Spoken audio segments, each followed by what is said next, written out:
इस कार्यक्रम के पुण्यार्जक हैं स्वर्गीय श्री माणक चंद जी जैन, स्वर्गीय श्रीमती जमुना देवी जैन, श्री भीमराज जी जैन, श्रीमती कमला देवी जैन, श्री बगदी लाल जी जैन, श्रीमती विमला देवी जैन, श्री सुरेश कुमार जैन, श्रीमती मीना देवी जैन, श्री शशांक जैन, श्रीमती निशा देवी जैन, अक्षय जैन, किंजल जैन, सेजल जैन, पिंकल जैन, खुशाल जैन, निलय जैन, पूर्वांशी जैन, उदयपुर राजस्थान। आदिनाथ सोप स्टोन उद्योग, अजितनाथ मिनरल्स इंडस्ट्री। श्री सुरेश चंद जैन, श्रीमती रजनी जैन पहाड़िया, श्री सौरभ जैन, श्रीमती निधि जैन मुंबई, सानिध्य एवं Naysha Jain Pahadia Mumbai, Shri Praveen Jain, Shrimati Shilpi Jain Patni, Jivesh Rushil Jain Patni Delhi. SSJ finance and securities private limited.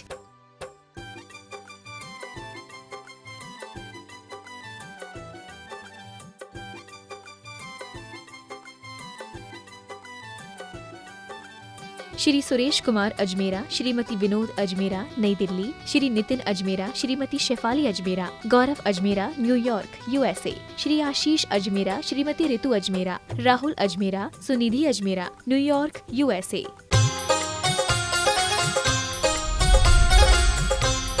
प्रमाणिक समाधान। नमोस्तु गुरुवर। यदि बच्चे अपरिपक्व मानसिकता से कुछ गलत करते हैं तो हम उसे प्रचार का विषय न बनाकर किस प्रकार समझाना चाहिए जिससे उनमें सुधार के साथ साथ मानसिक विकास भी हो सके? देखिए, किसी के दोष और दुर्बलताएं हैं तो दुर्बलताएं कई वजह से होती, हर व्यक्ति उसका शिकार होता है।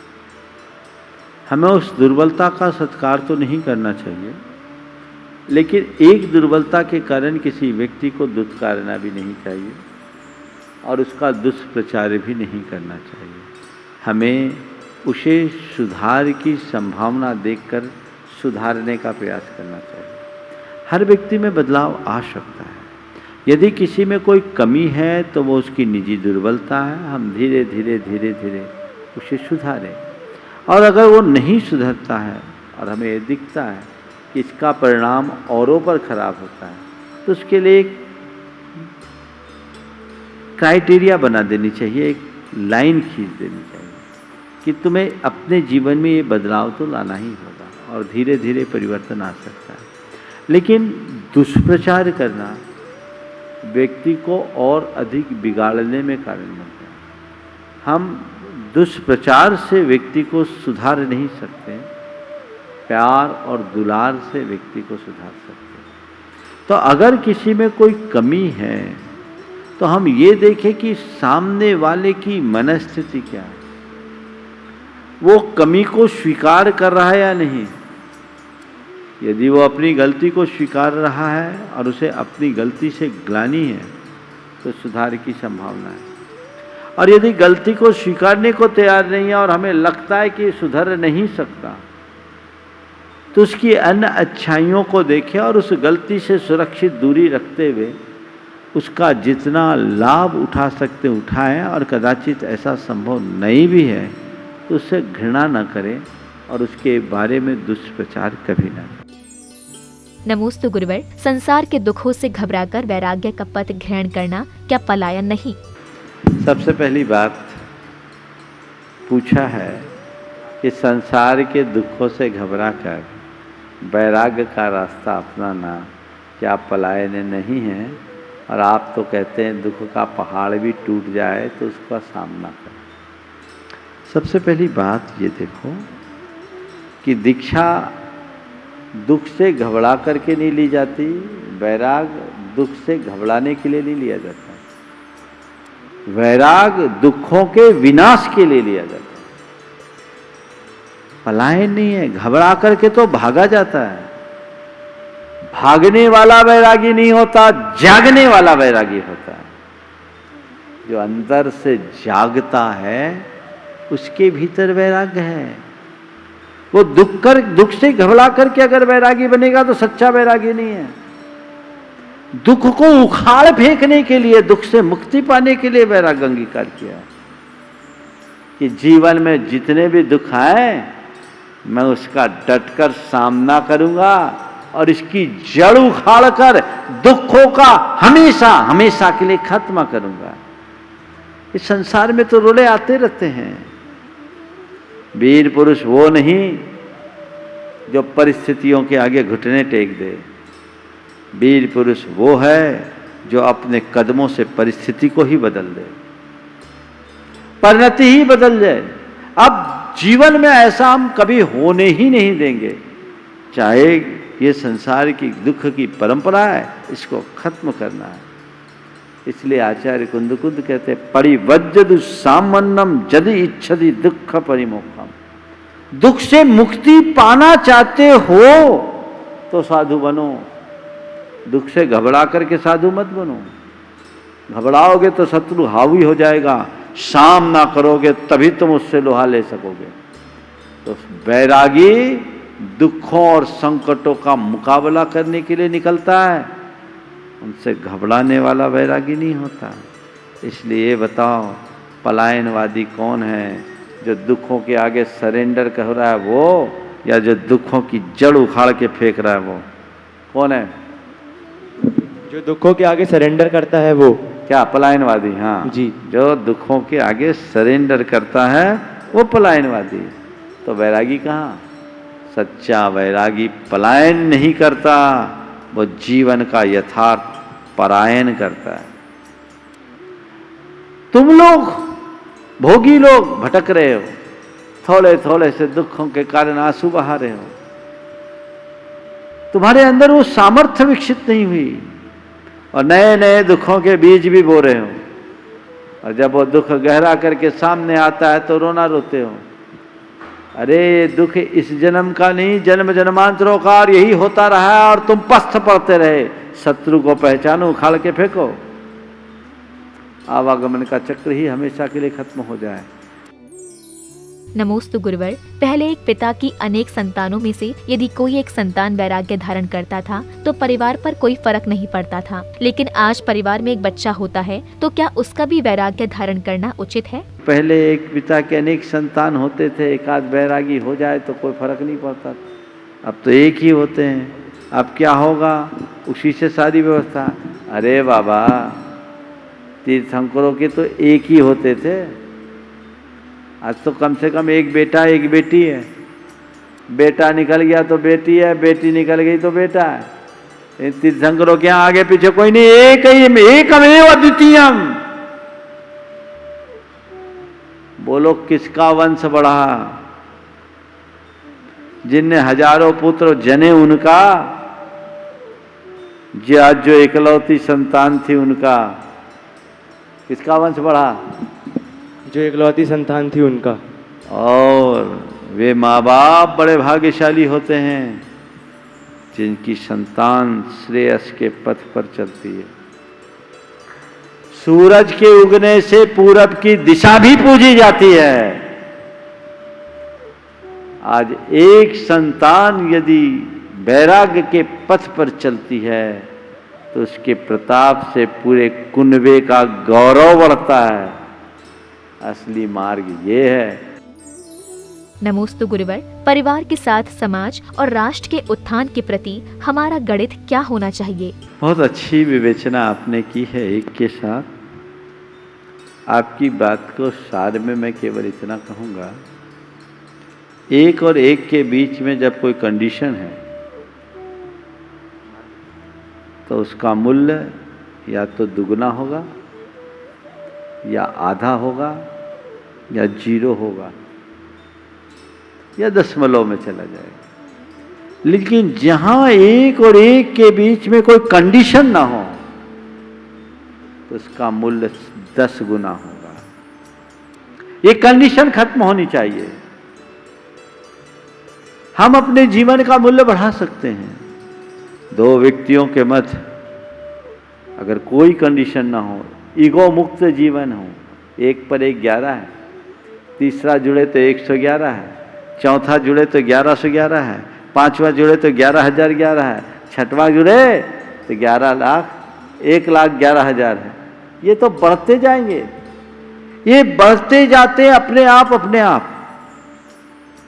तो वो अंदर से कंडीशन हटाइए, सारे कंडीशन को तोड़ दीजिए, अपने सारे पूर्वाग्रहों को छोड़ दीजिए। देखिए जीवन कैसी प्रगति में जाता है। हम शिखर पर पहुंचे। नमोस्तु गुरुवर। सामाजिक स्तर पर कार्यरत महिलाओं के प्रति पुरुषों की ये सोच है कि घर संभलता नहीं, तो क्या ये सामाजिक स्तर के कार्य कर सकती हैं? तो गुरुदेव ऐसा क्या करें कि इस प्रकार की बातें सुनकर भी मनोबल ना टूटे? कुछ नहीं करो, ऐसे लोगों की बात सुनो मत, करके दिखा दो। लोग कहते कार्य क्या है, घर संभाल लेगी और क्या ये समाज का काम कर लेगी? तो पहले घर भी संभाल लो और समाज का काम करके दिखा लो, उसमें क्या बात है? बोलने वाले तो बोलते रहते हैं। हमारी समाज में महिलाओं ने एक से एक अच्छी सामाजिक कार्यकर्ता हुई है और उन्हें समाज के क्षेत्र में काम किया और घर परिवार में भी बहुत अच्छा काम किया, बहुत अच्छे तरीके से घर का सुसंचालन किया है। तो पहली सलाह, घर का अच्छे से संचालन करो और साथ में अपना समय निकालते हुए समाज के कल्याण के लिए जितना समय आप दे सकते हैं देने की कोशिश करें। और ऐसा आप समाज के कल्याण के लिए समय देंगे, निश्चित समुन्नति होगी और वो हम सबके जीवन के लिए एक बड़ी उपलब्धि होगी। नमोस्तु गुरुवर। बड़ी बड़ी बातें करने वाले बातों में ही रह जाते हैं और हल्के से मुस्कुराने वाले बहुत कुछ कह जाते हैं। गुरुदेव, मुस्कुराहट में छुपे बहुत कुछ को किस प्रकार समझे? बस मुस्कुराहट में छिपे बहुत कुछ को मुस्कुरा करके सीख लो। बात सही है, जो बातें वचनों से अभिव्यक्त नहीं होती वो मौन से हो जाती है। मौन और मुस्कान की भी अपनी एक भाषा है। इसे आज के संदर्भ में कहा जाता है बॉडी लैंग्वेज। मनुष्य अपने अनुभवों के आधार पर उसे समझ सकता है। नमोस्तु गुरुवर। हम वादे की बातें तो भूल जाते हैं, लेकिन फायदे की बातें हमेशा याद रहती हैं। गुरुदेव, हमारा मूल फायदा किस में है? वायदा करो, फायदा करो। वायदा को ध्यान रखना है तो कायदा समझ लो। अगर आप कायदा को अपना कर चलोगे तो आप कोई वायदा के खिलाफ नहीं जाओगे और फायदा भी रहेगा। लेकिन जिनके जीवन का कोई कायदा नहीं होता, उनके वायदा का भी कोई अर्थ नहीं होता। वे हर पल केवल अपने फायदे को देखते हैं। हमें व्यापक दृष्टिकोण से समझना चाहिए। नमोस्तु गुरुवर। शास्त्रों में वर्णित ऐरावत हाथी का स्वरूप क्या वास्तविकता है या मात्र एक कल्पना, और क्या गुणायतन में इस प्रसंग को साकार रूप में दिखाया जाएगा? देखिए, ऐरावत हाथी का जो वर्णन है मूलतः आदि पुराण में बहुत विस्तृत वर्णन, उसे 32 सूंड वाला निरूपित किया गया है और 1,00,000 योजन उसका विस्तार है। 1,00,000 योजन संपूर्ण जम्बूद्वीप के बराबर, और ये उसका विस्तार है ऐरावत हाथी का। पर ये विक्रिया से है। इतना विस्तार वो धरती पर नहीं करता, स्वर्ग से उतरते समय रास्ते में होता है। धरती का तो उतना विस्तार ही नहीं है। तो उसमें ये देवों की विक्रियाजन लीला है। तो आपको दिख रहा उसकी आँख, उसके दांत, आँखों में नहीं दांतों में सरोवर है, सरोवर में कमल है, कमली में देवियाँ नृत्य करती हैं, नर्तकियाँ नृत्य करती हैं। तो जब 1,00,000 योजन का हाथी होगा, उसके दांत कितने बड़े होंगे ये समझ लो। और उसी दांत में छोटे छोटे सरोवर होंगे, उसमें कमलियाँ खिली होगी, कमलियों पर देव की लड़कियाँ नर्तकियाँ नृत्य कर रही होंगी। और देव लोग बड़े संतुलन वाले होते हैं, वो भी विक्रिया से नृत्य करते हैं। तो एक अलग वैभव होता है जो दिखता है, और ये काल्पनिक नहीं है, ये यथार्थ है। लेकिन ये भगवान के कल्याणकों के रूप के काल में ही इंद्र के वाहन के रूप में ऐरावत का प्रयोग होता है और वो आता है। आपने पूछा गुणायतन में भी इसका कोई रूप देखने को मिलेगा? बेहतरीन ऐरावत दिखेगा आपको चिंता नहीं करना। जैसा शास्त्र में ऐरावत का वर्णन है, उसी ऐरावत के जीवंत रूप को आप वहाँ देखेंगे जब वो आएगा। और वो भी जब 270 डिग्री की स्क्रीन पर आप देखेंगे तो एक अलग ही अनुभूति होगी। अब उसके लिए आपको भी प्रतीक्षा करनी होगी। नमोस्तु गुरुवर। किसी सेलिब्रिटी को फेसबुक आदि के माध्यम से लाइक या फॉलो कर उन्हें सूचित करते हैं कि हम आपके फैन हैं, परंतु गुरुदेव आपको किस प्रकार लाइक या फॉलो करें जिससे हमारी भावना आप तक पहुंच सके? देखिए, हमारे तीर्थंकर भगवंतों ने एक बात कह रखी है कि गुरुओं से अपनी लिंक बनाना है तो कुछ मत करो, नमोकार जपो, नमो लोए सब सावनम में सारे लिंक जुड़े हुए हैं। ना हमारे पास फेसबुक है, ना इंस्टाग्राम है, ना ट्विटर है, ना और कोई अकाउंट, हम जानते ही नहीं। अपना तो खुली हुई बुक है, खुली किताब है। अंतरंग के तारों से अपने तार को जोड़ने की कोशिश करो। भावों का संप्रेषण होना चाहिए। अगर हृदय श्रद्धा से अभिभूत हो तो हम अपने अंतरंग में सहज समाधान घटित कर सकते हैं। नमोस्तु गुरुवर। प्रखर बुद्धि होने से चंद्रशेखर वेंकट रमण को उनके अध्यापक ने विश्वविद्यालय में दाखिल का प्रस्ताव दिया तो उन्होंने कहा कि स्वल्प श्रम से प्राप्त सफलता दीर्घकालिक नहीं होती है। क्या उनकी ये सोच निरंकारी विनम्रता की उच्च स्तरीय पृष्ठभूमि को पुष्ट करती है? स्वल्प श्रम से प्राप्त होने वाली सफलता दीर्घकालिक नहीं होती। क्या उनकी ये सोच निरहंकारी विनम्रता की पृष्ठभूमि को पुष्ट करती? देखिए, बात बिल्कुल यथार्थ है कि स्वल्प श्रम से होने वाली सफलता दीर्घकालिक नहीं होती, अल्पकालिक होती है। और हमें एक साथ 100 सीढ़ी चढ़ने की कोशिश कभी नहीं करनी चाहिए। एक एक करके 1000 सीढ़ी चढ़ने का सौभाग्य जुटाना चाहिए। उन्होंने जो ये कहा बिल्कुल ठीक कहा, और ये उनका अहंकार नहीं है, ये उनके विनम्र भावों की अभिव्यक्ति। कहीं कोई अवसर दे भी रहा है तो हमने विनम्रता से उसे अस्वीकार किया है। असहमति को अहंकार नहीं कहा जाता, ये भी एक अहंकार रहित विनम्रता का ही रूप है। और मनुष्य को अगर ऊंचाइयां छूनी है तो ऐसे आदर्शों को आत्मसात करना ही चाहिए। नमोस्तु गुरुवर। ऐसा क्यों कहा जाता है कि बुढ़ापा बचपन का पुनरागमन होता है?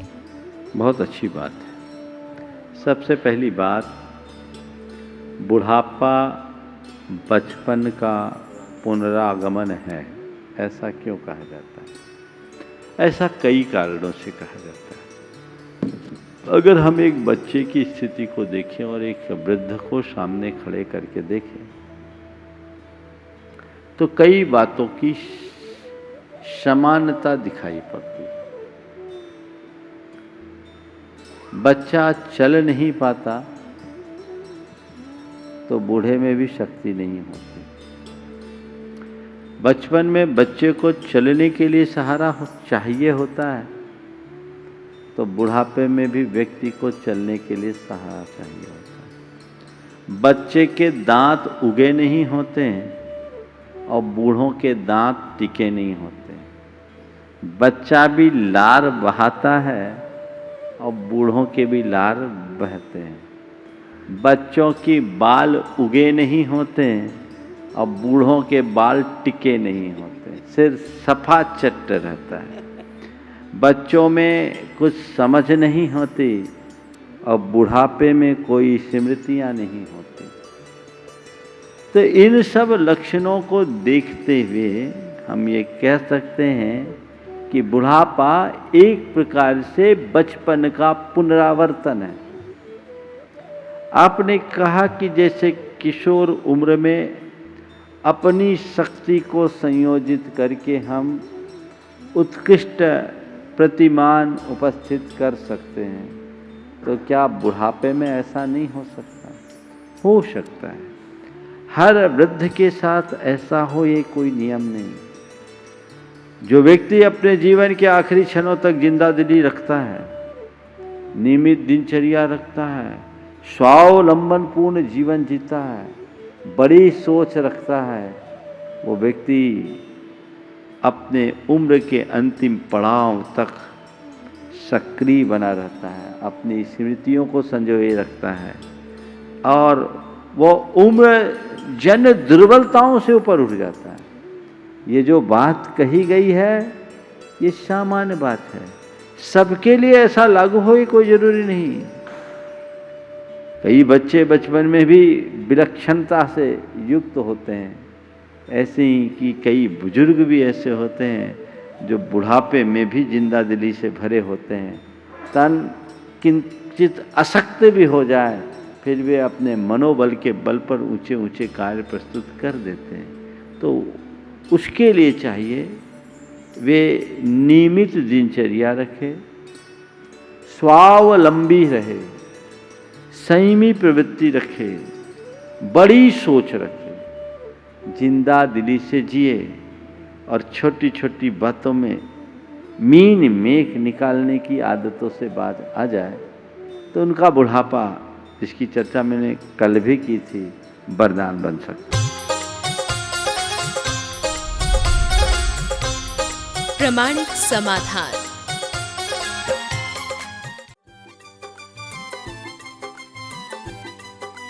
इस कार्यक्रम के पुण्यार्जक थे स्वर्गीय श्री माणक चंद जी जैन, स्वर्गीय श्रीमती जमुना देवी जैन, श्री भीमराज जी जैन, श्रीमती कमला देवी जैन, श्री बगदी लाल जी जैन, श्रीमती विमला देवी जैन, श्री सुरेश कुमार जैन, श्रीमती मीना देवी जैन, श्री शशांक जैन, श्रीमती निशा देवी जैन, अक्षय जैन, किंजल जैन, सेजल जैन, पिंकल जैन, खुशहाल जैन, निलय जैन, पूर्वांशी जैन, उदयपुर राजस्थान। आदिनाथ सोप स्टोन उद्योग, अजितनाथ मिनरल्स इंडस्ट्री। श्री सुरेश चंद जैन, श्रीमती रजनी जैन पहाड़िया, श्री सौरभ जैन, श्रीमती निधि जैन मुंबई, सानिध्या एवं Naysha Jain Pahadia Mumbai, Shri Praveen Jain, Shrimati Shilpi Jain Patni, Jivesh Rushil Jain Patni Delhi. SSJ finance and securities private limited.